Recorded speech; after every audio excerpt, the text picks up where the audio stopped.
etiquetado, porque Escorial es quien les habla, 5 millones de pesos para que se empiece a remodelar toda esa unidad deportiva.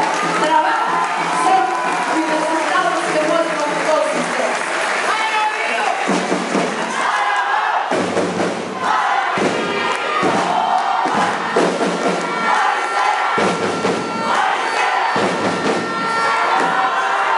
Asimismo, 14 millones de pesos que se van a invertir en el fraccionamiento José de la Mora para la unidad deportiva, para darle una remoza general y ampliación para que siga siendo orgullo de los del fraccionamiento José de la Mora y de esa manera nuestros hijos tengan un espacio público.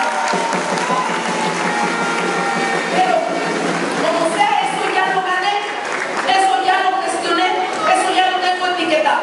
Pero ¿qué voy a hacer?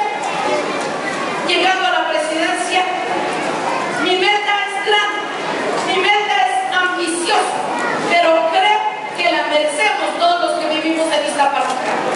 Mi meta va a ser hacer en Iztapaluca una ciudad deportiva de primer nivel, de primer mundo, que todos nuestros hijos puedan hacer deporte.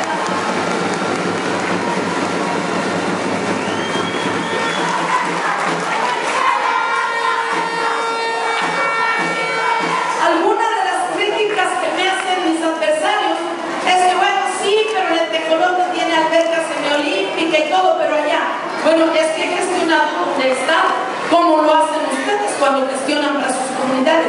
Por eso hoy quiero hacerlo para todo Iztapaluca, y qué mejor que hacerlo de donde se pueden determinar los recursos y donde se puede multiplicar la capacidad de gestoría, es decir, en la presidencia municipal. Por eso no lo veo como un sueño inalcanzable, por el contrario, lo veo